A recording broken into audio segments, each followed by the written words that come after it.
I don't actually know how much longer I can keep doing this. I'm not going to sugarcoat any of this. We're talking about Burnley 5, Sheffield United 0. Alan Shearer on Match of the Day has described Sheffield United as a disgrace.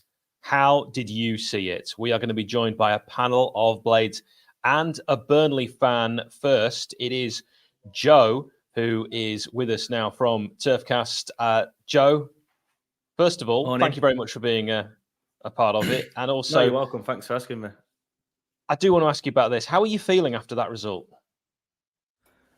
I mean, it's amazing what playing Sheffield United can do for somebody's confidence, isn't it? Because I remember speaking to a Bournemouth fan not long after last week, and they were looking up rather than looking down. I think we need to reel it in a little bit. I saw somebody tweet yesterday saying 100-1 for Burnley to finish in the top half, worth a tenner, question mark. I was like, hold on a second, mate, reel it in. But yeah, obviously it's good to see us get a win. Like, I think Sheffield United fans have got to realise as well, we've been so bad. Like, we have been dreadful. That's why there was a bit of an outpouring of emotion yesterday on like the Burnley hashtags and stuff like that, because we've been just as bad as you. Up until yesterday, we were dreadful. That's the first time I've actually seen us win this season. And, you know, I go to every home game and the majority of away games. So, yeah, I'm feeling a lot happier, but I'm trying to stay realistic as well at the same time. Well, I think that's fair so far, Joe, from what you've shared there. But, I mean, many fans watching this, let's say there's some neutrals who aren't Blades, who aren't Burnley fans, might say, well, Burnley are still going to go down, just with a bit more hope than Sheffield United, which arguably makes it more painful. Well, you could say that. Obviously, we have, I don't know how many of you have watched our channel or who are aware of other Burnley fans on social media and stuff, but there's quite a well-known one, Liam Warrington, better known as Visa. He sometimes helps out and does a little bit on the channel. And he actually said yesterday, it's like, you've given me hope. Like, why have you done this to me? You've given me hope. And I do agree. I'm at the stage where I'm still like, we'll probably go down, but we can take bits out of that performance from our point of view and just be like, well, maybe, just maybe, we can stay up here. But like I said, you've got to take it with a pinch of salt, because although I expected us to win yesterday, just purely down to the fact that we're both terrible and we had home advantage, I didn't expect us to win that comfortably, and I didn't expect us to play that well. So it's given me a bit of hope, but I still agree it'll probably be a championship fixture next season. It possibly will, and to be honest, I much prefer the championship as things are, because this has been just. It's easy to say, oh, we're not happy because we're losing. I'm at the stage now where I'm not doing gallows humour. I'm not joking about it. I'm actually really sad, and it hurts. And the performances we've been watching, similar to what you've been saying, have been what Alan Shearer said, a disgrace. Yeah. I'm going to bring in a couple more fans. I've got Jono, and we've got Ollie. And Ollie, you've spoken with Joe before on Turfcast, so this is your opportunity to look back on what you may have said before and how you feel now.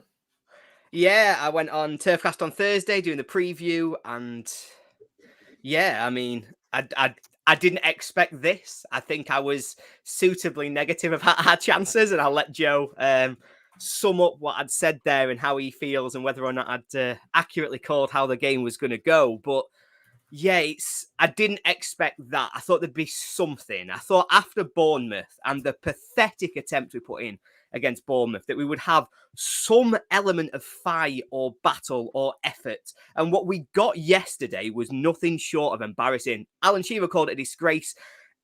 That's probably being kind to what we actually saw yesterday. It was awful. I put out some tweets during the game because I was very, very angry. And it's really hard to watch a Sheffield United team play like this. So it's not even just about the quality. I accept if they're not good enough, but where's the fight? Where's the respect for the fans who travelled yesterday?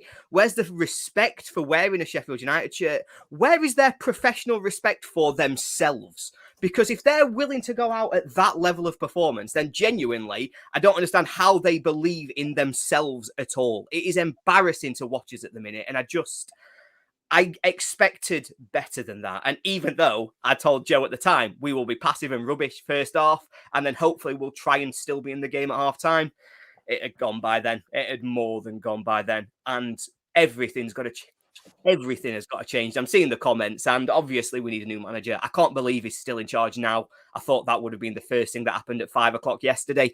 But yeah, so much has got to change. Just so much, Al. Well, there you are. That's probably the end. Jono, thanks for coming. I think he's hit the nail on the head, and it's just you can't say anymore. It's just awful. It's just awful. Well, what I thought I'd ask is, Joe, Vincent Kompany, the media darling, make a prediction right now, and we'll clip this. Is he going to last the season? 100%. You heard it here. That's all I need to do. Even if we'd have lost yesterday, we would not have sacked him. Even if we'd have got spanked 5-0, I don't think we'd have sacked him. It's a bit of a debate amongst Burnley fans, as you can imagine, after the start of the season that we've had. But I don't see the point in sacking him. Like, we have brought in all these players that play in his style. Like, who we're going to bring in? I know you guys are chatting about who you can bring in, and the obvious one for you guys will probably be Wilder because, you know, you've been there and done it. But Burnley fans are suggesting that as well. Burnley fans are suggesting Wilder. Why would Burnley bring in Wilder? If Burnley were ever going to bring in Wilder, it'd have been after they got rid of Dyche because they're somewhat similar, and by that I mean British. But it's but why would you get rid of him now? Like, it's for us, there's a bigger picture. I try to look at it like this as a fan. I feel like there's a bigger picture. I feel like we will go down. Oh, sorry, I'm going to change that now to if we go down, and we will stick with him, and we will come back up playing in the same way that we do. Like, I don't think we'll change anything. I think we'll see out the season at the very minimum, and then if we start next season poorly in the Championship, if we go down, then that might be the time that he gets sacked. But it'll last a season. Like, the fans, majority of the fans still love him. The chairman and the shareholders absolutely adore him. I just can't see him being sacked. And the media, as I've mentioned. By the way, some brilliant facial hair on this panel. I just thought I'd just take a moment to appreciate that, because not enough times you have men big up and build up other men. We need more of that, and you'll look great. Joe, Sander Berge, first of all, how do you say his surname? Well, I had Nick on the show when I first signed him, and I asked Nick when I first signed him. When we first signed him. and I asked Nick how to say it, and he gave me like different variations. He said even Sander says it differently. So I've gone with Sander Berge, but a lot of people are telling me it's Berge. But I've stuck with Berge now, and I'm sticking with it. I think Burger, as you just said, I think it just sounds like a hamburger. I've never said it like that. I do tend to flip between Berge and Berge, but mainly Berge. Right. Well, it is Sander Berge, and we can all agree on that. And you can just all say it how you like. I'm never saying that. No, probably quite right. Quite wise, Joe. What have you made of him? You know what? It's been interesting. First of all, I think the majority of Burnley fans now actually really like him, and I thought he played quite well yesterday. I saw some interesting comments from Sheffield United fans saying, "Why, he never did anything? He slowed it all down." But I think a lot of that was just comments from, you know, coming over from last season and the fact that he left in the way that he did. I actually thought he played quite well yesterday. He started the season off pretty poorly. But as I've had this debate with loads of Sheffield United fans ever since he came in, he started the season in defensive mid. He wasn't a defensive mid. He kept having like substitute appearances in attacking mid where Burnley fans were like, oh, he's a lot better there, playing there, Vincent. But then he'd go back into defensive mid. And he gave the ball away a lot. We conceded a couple of goals because of him dallying on the ball. One springs to mind because of him dallying on the ball and losing possession and then countering. And with the way that we play, we are open and expansive. So if we're losing possession in the middle, we're absolutely screwed. So it did put us under a bit of pressure sometimes. But the system has changed slightly. So instead of playing two pivots or two defensive mids, we're now playing kind of like a 4-4-2, but a little bit more fluid. So he's kind of gone from a 6 to an 8, and this 8 role suits him a lot better. He's now box to box, as you saw yesterday.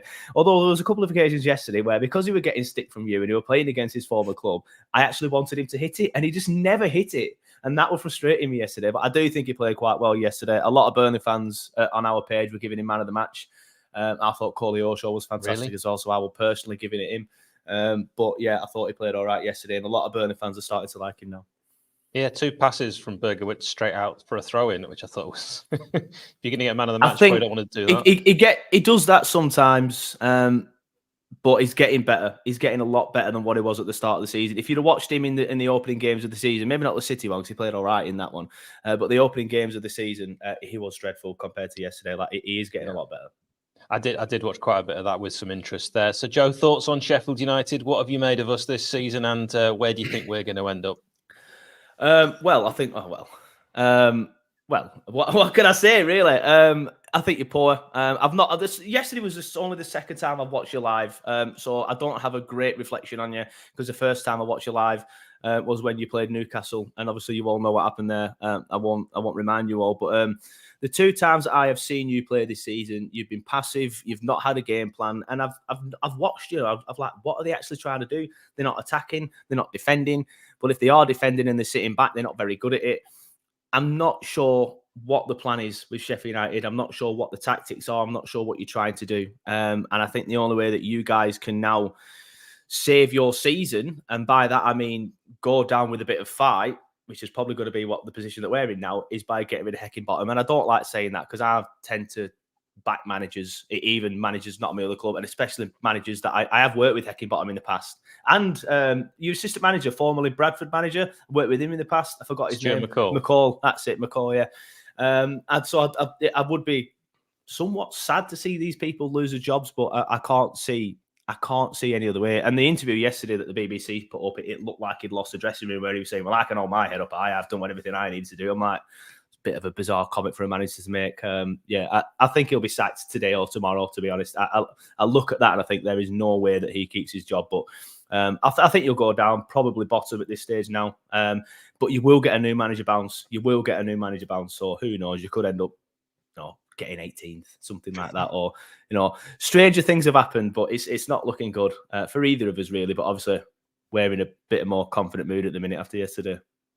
It was interesting to see the way Burnley played. Long ball, but not aimless long balls, then mixed with intricate wing play in and out of the box. And you see Sheffield United players, like, we lost all the 50-50s. The tackling straight from the off was off, losing out with, I think it was the first three tackles inside of 15 seconds, which then led to a goal. And Blade's players just, for me, Joe, just didn't seem to want it. And you must have found, watching in the Premier League, that's quite rare. Yeah, it is. And like I said, I don't know if I just said it then in the spiel that I just said, or off camera earlier speaking to Ollie, but you just looked passive. Like, that was the main thing. You just looked passive. Like, I didn't understand what you were doing, whether it's a lack of interest or a lack of tactics or a mixture of the two. You just didn't look interested. I think part of that is the manager. Whether the players are playing for him or not is probably a different debate. It doesn't look like they are that first half, and then. You did drag it back down to your level a little bit. Like I did. Obviously, we were playing a lot of balls, like you said, a lot of good wing play through Coley Orshaw and Brune Larson. But then it was 2-0, and I think I decided at that point we're probably going to win based on what Ollie had said on the pre-game show. If it gets to 2-0, there's pretty much no chance of you guys coming back, is what he said. But then you guys started like kicking out, and some flying elbows from McBurney, and then he's just daft. Like I know he can be a bit of a battering ram, and he's probably one of them players that if he's yours, you love him, but when he's not yours, you hate him, kind of like Barnes.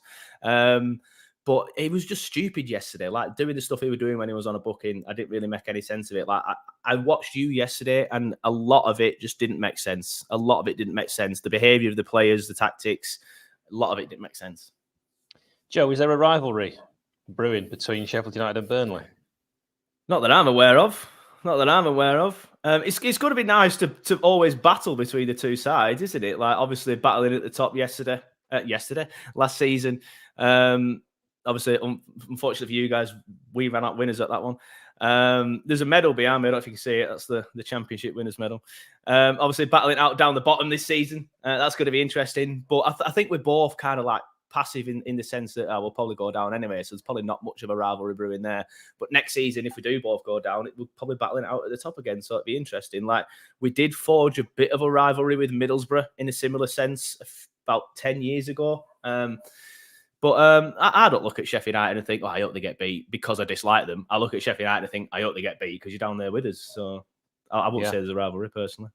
Yeah, I feel the same way, but I was asked to ask that question, so there you go, Twitch Reality. I have. Joe from Turfcast, it's been a real pleasure. Thank you very much for joining us. I'll let you go and enjoy the rest of your chilly Sunday. Cheers. Thank you, mate. I appreciate that. All the best, and thanks to Joe. What a top man. I'm going to bring Liam in as our Blades panel continues to grow. Liam, I know your face says it all. So that's Liam, it. Talk us in very broad strokes through the first half as you saw it. I have to be polite. I know it's Sunday morning and the weather's been terrible, and I know the kids that watch this, so I'm trying my best to keep it reserved. So Good man. I don't know. I don't know where to start, to be honest. I genuinely don't know where to start as a fan, as a supporter, as a man, as anything. I don't know where to start. I just think the entire game itself was abysmal. And I was making tongue-in-cheek comments last night on my Twitter page that I haven't been this embarrassed, since the Adkins era. And it pains me to say that, but it's true. And it's shocking. It's absolutely shocking. There's no fight, there's no desire, there's no passion, as people like to mock, but there's nothing. I saw absolutely nothing. And to the point where I turned it off for 5-10 minutes, boys. I'll be honest with you. I turned it off for like 10 minutes. We were 3-0 down. I came back and we were 5-0 down. And I was just like, what is going on? What is going on? And yeah, fair enough. There's people out there that say, it should go. But then my question is to the fans, who else do we bring in? Who else is going to have that impact? Who else is going to have that influence in the dressing room, on the pitch, with the players, with the board, with the management? I don't know. And people say, yeah, Warnock, Wilder. Yeah, but if you take those two out of the equation, who else have you got? It's an interesting question. We might get to that. Jono, I want to know your thoughts on the second half and how you saw it from your vantage point, where you weren't in the luxury of being able to actually switch it off. No, it was very cold sitting in Turf Moor. I would say that for 20 minutes, we weren't getting battered. We probably had more with the ball, but that's not because we did anything different. I think Burnley knew the game was won. And the second they started to do anything, they put another 3 goals past us. So it just pretty much continued as it did. Yeah, we made the changes. Asula, decent little cameo, the best of a bad bunch. So it continued the way it went, really. Like I said, 20 minutes was more Burnley, just put off the gas. Game 1, didn't really have to do anything. And like I said, the second they got 1, within 30 seconds in the back of the net again, so for 4-0. And just carried on. Big viewers, Liam there, that confused me. So just like his face. I know. It's my grey beard. Keep it off. But no, it just continued. Like I said, it was just atrocious, and I don't know where to really sum it up. Like I said, we made personnel changes. It didn't change anything really. Just Ollie, bad. now you've had time to process things. You've had time to calm down because you were going off, King, yesterday. What are your feelings after losing, 5-0 to a relegation rival? I know you've expressed what you thought because you were chatting with Joe about what you thought going on before the game, but kind of give me your thoughts now. I mean, you can't sum it up, can you? I think you try and be balanced or try and have some essence of calm about it, because obviously everyone knows it's not good enough, and it's hard to find any description. I heard Liam there say that he's not been embarrassed like this since the Adkins days, and that's true. But if anything, at least when Adkins was manager, we won every now and again. I have no hope for this current Sheffield United team. It's not that I think, we might turn up next week and there's a chance that even if we're rubbish, we get a point. We will not get another point under this current system. We talk about Sheffield United and what we have to offer and what we do as a football club, and we are doing nothing right now. We're not doing anything. And I think, I do want to be fair as much as I can, and the fish rots from the head, doesn't it? Ultimately, we had an awful summer and things were pretty bad in terms of what we've done. We lost and die. It started last January going into a transfer embargo. That is the sign that the club was starting to rot and there were problems coming in. And we papered over the cracks for 6 months to get promoted, to start this season. And we thought, okay, we maybe have got there. Let's go from it. And it's just been a disaster start to finish. I don't think Heckingbottom has got anything left to offer the club. I think he did fantastic. I know other people disagree, but I do think he did fantastic last season to get us through with all the chaos off the pitch. But I think he's got to move on because there's no plan, there's no fight. He can't inspire anything from the players, never mind get something from them tactically. And then the players themselves have got to take a look and think, what are they even doing? So yesterday is a nadir. I thought it couldn't get worse than Bournemouth. I genuinely believed that was the worst I would see. Now, all of a sudden, I'm sat here thinking, is this the worst? Or are we going to go on Wednesday night and break records for how many goals are coming? Because it's getting worse game by game somehow, even when I didn't think that was possible. And that is just, we've got to make a change to just so much. David, you're always balanced. You're a blade that, as a contributing editor to The Pinch, award-worthy The Pinch, and I subscribe and read all the time.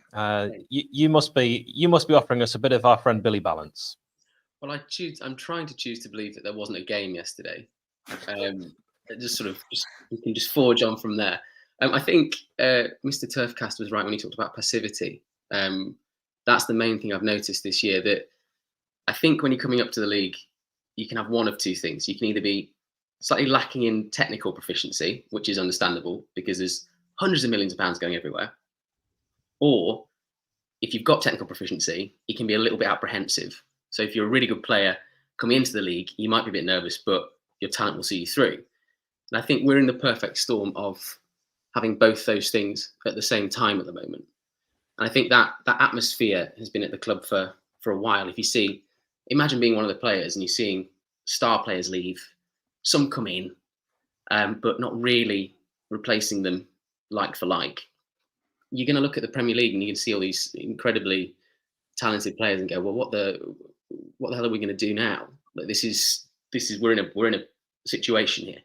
And so that's going to create all these different mistakes, for instance, or as Heckingbottom was saying, dangling legs and all that stuff. It's going to come from that. And so it's difficult to blame one particular set of people or one person. And I'm sure there's going to be lots of post-season analysis about where it's gone wrong. But I think the atmosphere of the club before the start of this season, you could see that something was amiss. And I think lack of confidence can really play into that, because there are good players at this club.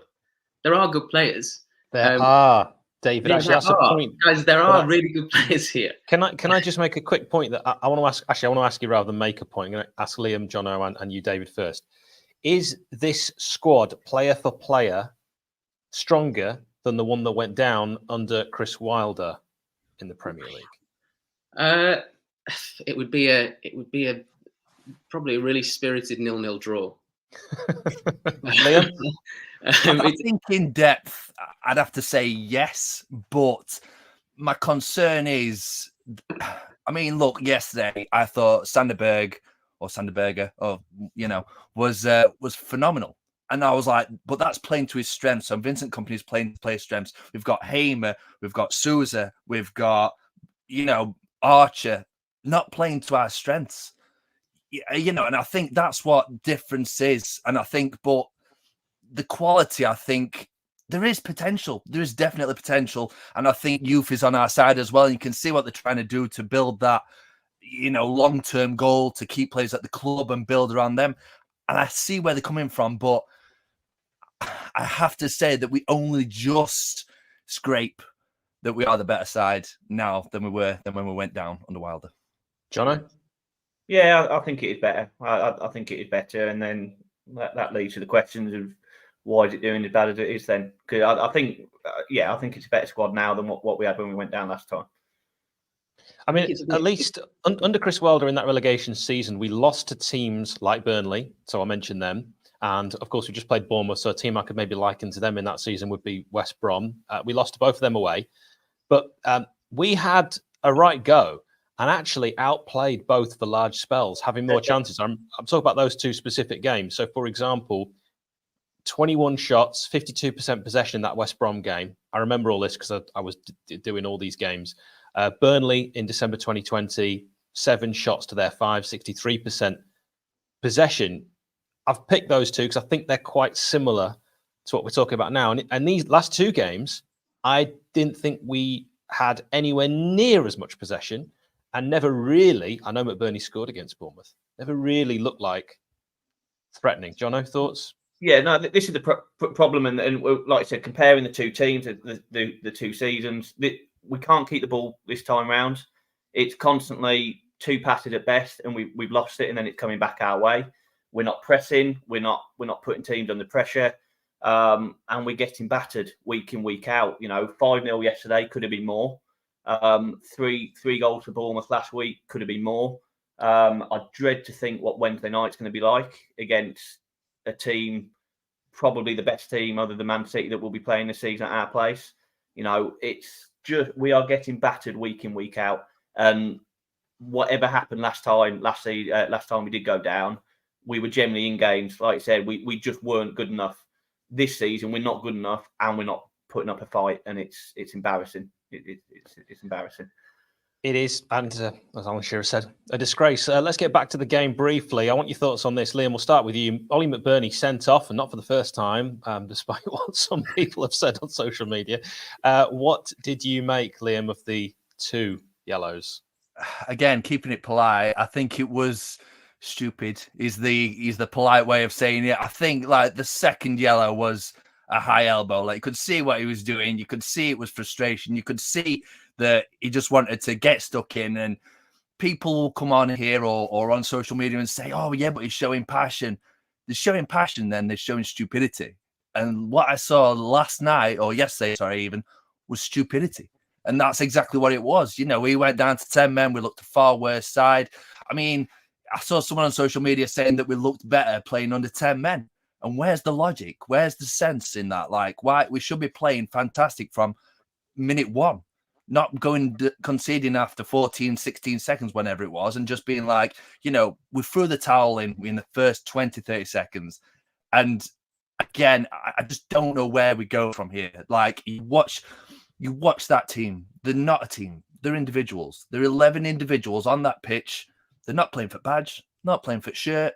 They're not playing for manager, not playing for club. They're playing for themselves. And I don't think any of them at all are up to it. Strong words. And Ollie, I mean, I've read many people on forums and social media, Ollie, saying the owner needs to leave. I think we know he is actively trying to sell the club and get out, and has been for some time. He could lower the price, but that doesn't necessarily guarantee a new owner who has A, more money, B, would be a better custodian, C, has any actual interest in Sheffield United, Sheffield the city, or even football. Ollie, what are your thoughts on people that say, look, it's more about the owner? I mean, it's the elephant in the room, isn't it? But we do need a new owner. We've needed a new owner for a long time. Right, but Ollie, let's just say that the owner recognises that as well. He does. He does. And he's trying to get out. And obviously, for whatever reason, there's not the interest there in buying Sheffield United, whether that's the price, it needs to be lower, whether that is something else that we don't know about with the club.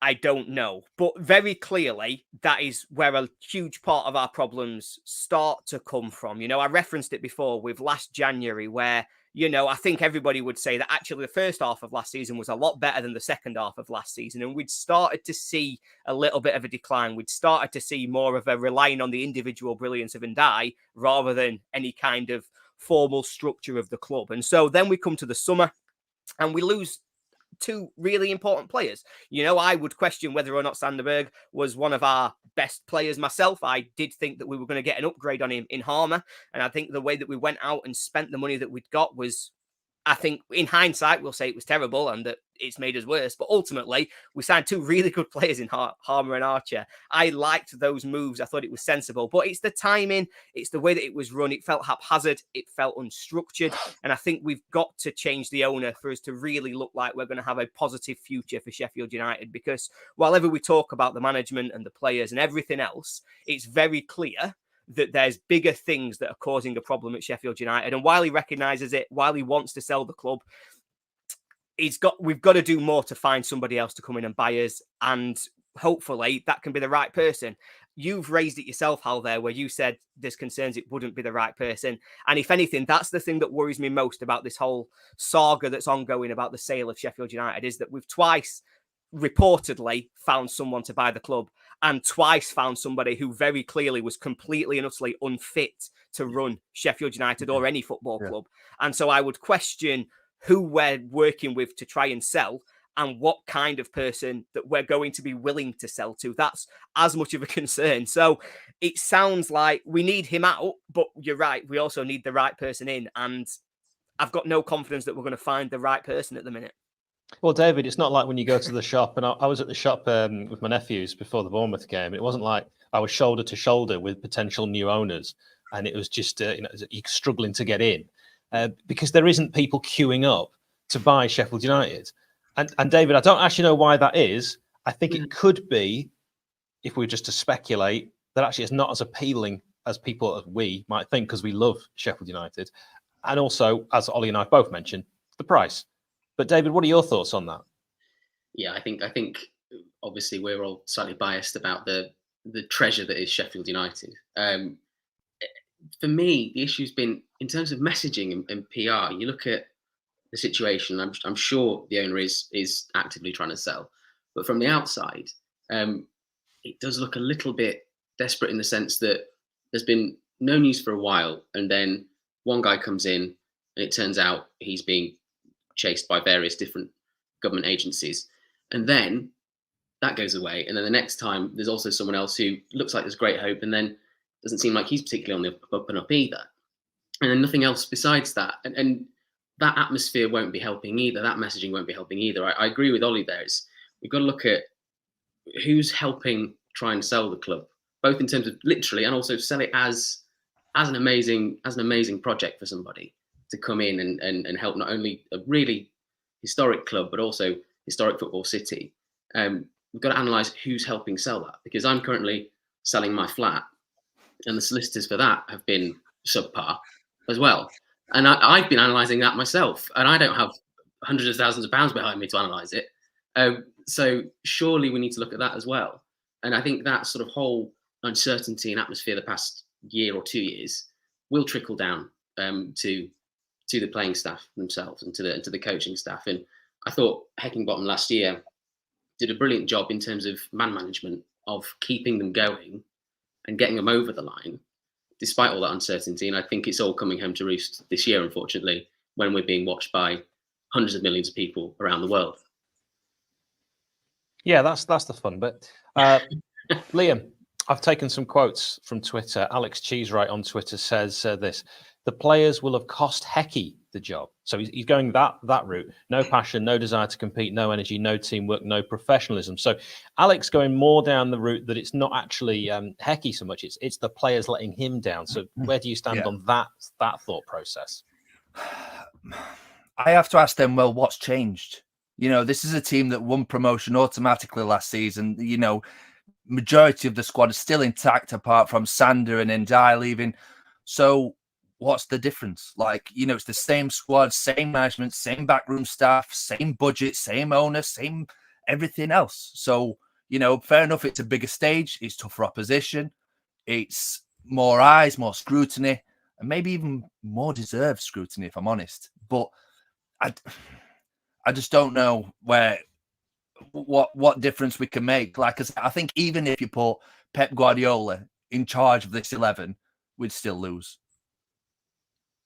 And I've heard people say that before, and that's possibly a fair comment. Although I feel like I'm sometimes on an island with believing how much I do believe in these players. I really think we've got some quality out there in this squad, far more than we're showing. Jono, I'd like your reaction to these comments. SUFC Shacks has said, we are basically the San Marino of the Premier League. And this one, Jamie on Twitter, needs a refresh now. New formation, new tactics, different players. Something's got to change. I was one of the people who said Hecky's been hard done by with the funds, but we're not even trying anymore. In terms of the first one, didn't San Marino score 2 goals in 2 games recently? So, I think he's overdoing us there a bit. In terms of supporting Hecky, I've supported Hecky for a long time. I expected this season to be tough. I expected that we'd probably be going down. And I thought at the start of the season that I would be still, come the end of the season, happy with Hecky in charge because we'd have shown fight. We'd have just not been quite good enough. But it's changed. What we've been served up on the pitch is just it's not happening. And however much the players probably aren't performing to the best of their ability, We can't change all of them in one go. I don't see what else we can do to try and get any immediate change, but to change Hecky. Do I think that'll keep us up? No. Who's out there that will make a massive difference? I don't know, but it can't be any worse than it is now, because we are going to be the worst team in Premier League history. I can't see at the moment how we're going to get close to Derby's points, which is abysmally low. So for me, that is the only change we can make at this moment in time, and I think it needs to happen just to try and put some pride back in what's going to be an awful season. It's always the way. As you say, you can't get rid of all the players, so someone has to feel the shot. There is a sense of I'm not happy that is where we've got to, because he did do a good job for us. When he came in, we were on course for being rock bottom. Unfortunately, as and when he goes out, we're probably going to be back to almost where he left, in terms of that. The fan base has turned. It got pretty ugly in the way, and yesterday, in terms of not fan on fan, just that a collective disagreement with what we're seeing, and 100% of players have heard that, collective not fit to wear the shirt, Hecky out. It was so clear, and that I just cannot see how he or anyone else can recover from that. Like, it is done, and the only way to turn that is to change the manager, and that's where we are. I don't know how many people remember, I did a video on social media at the start of the season, and it said, because you just mentioned fan on fan there, it said, this might be a difficult season. Let's try not to turn on each other, because that won't help anything. And we've seen blade on blade years gone by. It used to happen more, actually. And I'm quite glad it is sort of more of a thing of the past. I'm worried that it might creep in again, because you are going to get people that are going to be pro one side or the other. You are going to get people that say, look, just support the lads. And there'll be people arguing about, and I've already seen things on social media about making banners for getting the ownership out. As we've said, the owner is trying to sell. So if you make a banner saying sell, I don't know what that's actually going to achieve. I think yesterday was a small snapshot, but yesterday was a collective. It's too worse to even be fan on fan, and obviously I don't like fan on fan, but there was no one that I could see even trying to defend what was happening, because it is indefensible. And this is where it's not like there's you're going to be hard found. Can't put my teeth in. Hard found to find anyone that I think can offer any support now. It's just gone past that stage. It's bad. It's bad. I mean, you're allowed that, mate. What time did you finish work on Friday night? 4 o'clock Saturday morning. The little one woke me up, slapping my face at 8 o'clock, and then it was in the car to Burnley at just before 10. So yeah, lack of sleep. Yeah, you're forgiven. Right, let's look back at some more of the comments, and Ollie, I'll direct these to you. So Matthew Wilkinson says, I feel that the squad is not as bad as some make out. It is just not a galvanized squad, and we need someone to light it up, and then the fans will be right behind them. Also on Hecky, I feel that the issue is that the behind the scenes circus has distracted him and worn him down. Ollie. Yeah, I think that's fair. I think obviously we've touched on the ownership and that conversation. We've been through that, and I do think that has probably had an impact on Hecky, and it probably does impact on his management of the team. But I certainly agree with that first point. Look, there's varying degrees to which we can say that this squad is good enough, and I don't personally believe they are good enough to compete at this level. But they are being made so much worse. They are so much worse right now than we have got out of this squad previously. They are getting worse game on game. So whatever we are working on, what really bothers me more than anything is that I went to Brighton and it wasn't good, don't get me wrong. It was a great point, and the second half was a much better performance, but we could easily as anything have lost that game 3 or 4-0, because the start we could have been 3 down in 15 minutes, but we got better through the second half. We got a really positive point. The fans were really positive and really enjoyed that sort of away day. We've then got 2 weeks of a break where not every player, some of them have gone on international duty, but a majority of the squad are still together. And so we've got 2 weeks to then build on that momentum, to set a tactical plan, to organise ourselves so that we can actually build on those performances and go into games against relegation rivals with a plan, with organisation, with structure. We haven't done that. We've gone backwards. We've got less plan, less organisation and less structure than we had in those games beforehand. So what have we worked on in training? What are we tactically developing? what we seem to be doing is through training, making our players less than what they were before. And the more time they spend with Sheffield United, the less they are the quality players we've seen them be previously. Harmer and Archer were two of the best players in the Championship last season. Archer barely kicks the ball at the moment when he plays for Sheffield United, and he's getting subbed off at half time because he's not having any impact at all on the game. Harmer is just getting completely bypassed. For Coventry, he was a tough tackling midfielder who scored goals. He would get booked 10 times a season because he'd be storming forward and charging into tackles and being overly passionate. And then every now and again, he'd shoot from 20, 30 yards. He'd be creative. I'm not seeing any of that. I'm not seeing any fight or passion that would go into his tackles. I'm not seeing him be creative or look to sort of set any chances up. I'm not seeing him shoot from distance. So these players are getting worse the more time they spend with Sheffield United. And that is what worries me. So I do think making a change will make us better. I don't think it'll make us good enough, but I think it'll get us at least over 12 points, which I think right now needs to be the target, because we've got to get past that record of being the worst team in Premier League history. And after that, we then look at what the future looks like. We then plan for next season. How do we come back? How do we organise? We touched on it with the Burnley fan earlier. And this is where it's important for me, is we asked him, what do you think of Vincent Kompany? Is he going to get sacked? And he said resoundingly, no, he's not going to get the sacked. He's with us for the season. The reason he said that is that he can see their plan, structure and organisation that says that even when they go down, they're going to keep developing their young players so that they get better, and so that when they're in the Championship, they have a recognised style of play and they know exactly what they're going to try and do to get out of the division. If you ask me right now, what will Sheffield United do in the Championship? I can't answer that question. I don't know how we will organise our squad. I don't know what tactic we will try and play. I don't know what our style of play is going to be for getting forwards and creating chances. I don't know how we would dominate a team to be at the top of the division below this one. And so, because I can't see anything at all, that's why I think we need a change. It's not about losing. If we were losing 1-0 and putting up a fight and we were seeing something from the team, that's one thing. Losing, getting battered and seeing nothing at all from any of the players and seeing them actively get worse, that's why we need the change. People will say, oh, you can't just focus on results. I'm not.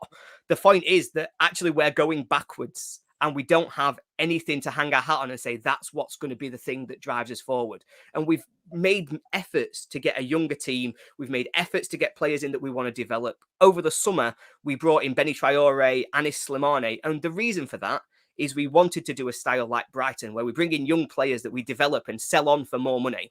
They're not developing. They're not. Who's going to ever take them off our hands at the minute? Because we never see them. They're clearly not at the level at the moment. But I don't understand how we're going to train them to be any better or to fit the United system. So I just don't think any of the plan works right now. And that's why I think we are getting less out of the players than we should be. And that's why we need the change. Thank you, Ollie. I'm going to read a comment from Ryan Hindley, who says, can I ask one thing of my fellow Blades? And being a manager, he is a non-league manager, he's been on this channel before, we don't start abusing or slandering Hecky. He deserves, if he leaves sacked, to have our utmost respect and leave with his head held high. Please, well done, Hecky. Thank you. So that's what Ryan says. I think we'd probably all rather be civil and kind. I don't think Paul Heckingbottom is the one out there that's, wishing this to happen. He'd obviously rather it was all going really well. It should be said as well, always comes across as a really nice man. I think genuinely, as a person, he's a really nice person. I've always seen him take time out for the fans. I saw him at an under-21s game and he was nice, he was friendly, he was speaking to the other fans in that area. I know Joe, who was on earlier, had worked with him in the past in his job at, I think it was Radio Leeds, and he'd said he was always had time for the journalists, had time for the other people. So on a personal level, absolutely nothing but respect for Paul Heckingbottom. I think he's, like I say, a really nice man. I think as well, we shouldn't take away that I do still believe he did a really good job last season in really difficult circumstances. And you can't underestimate how much the money that we've earned this season makes a huge difference to Sheffield United Football Club. Because if we hadn't got promoted, we would be in a right old mess with no money and nothing really to look forward to in terms of our development. So he's done a lot to help safeguard the future, is in the short-term future of Sheffield United. So we can't go against him personally. I don't want to see any abuse, but I do think it's time and it's fair for us to professionally analyse the fact that at the moment, he is tactically not good enough to take this squad forwards. Let's quickly sort of wrap things up. David, I want your thoughts on this. Michael Walton on Twitter says, we need to use the January transfer window and the rest of this season to prepare now for next season. Long-term replacements are needed for the defence. Experienced championship players in their mid-20s are needed. So, David, do you think there will be any additions in January? I think there'll be some really good social media launches for players over January. I think there'll be sort of, I agree with that post there. I do think it's going to be more about long-term thinking. Unfortunately, I think we're now at the stage where we have to sort of feel as if we're playing on Football Manager, and it doesn't hurt every single time we lose as much as it does right now. Sort of just put a team together for next year, get an identity again. Because talking about the system, I don't think we have a system anymore, really. It seems to have gone by the wayside. I think the ownership tried to change the system a bit when Jokanovic came in, and it didn't work, famously didn't work. So went back to what we knew, because we knew we had to go up, basically, in order to keep the club going. I do think there needs to be more long-term thinking now.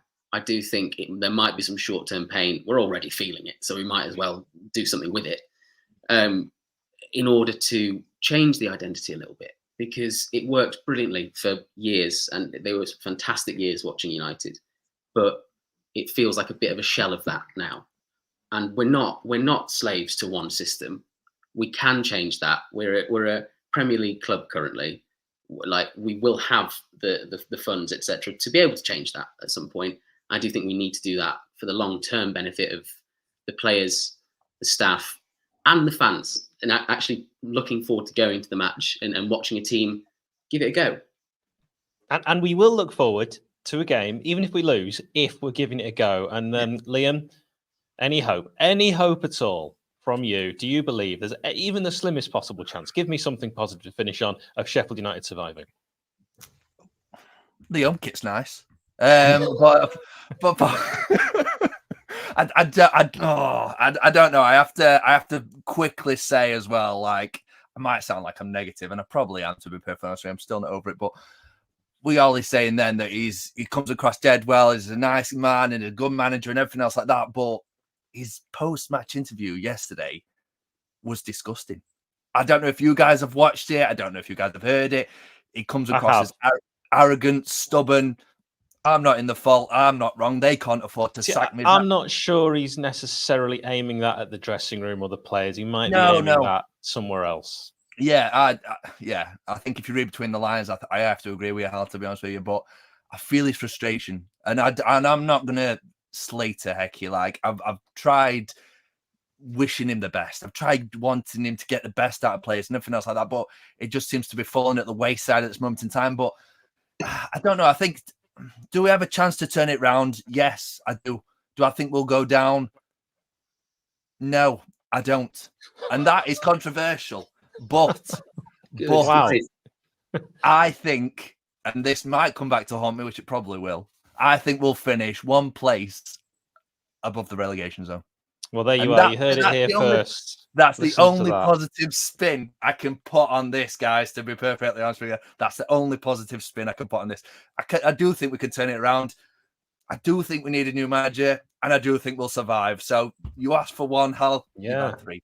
Yeah, so in Liam's scenario, Chelsea are getting deducted a lot of points. Man City are getting deducted a lot of points. There's something we haven't heard about yet for Liverpool. I mean, because it probably won't, the way it's going, it won't be on our merit, that's for sure.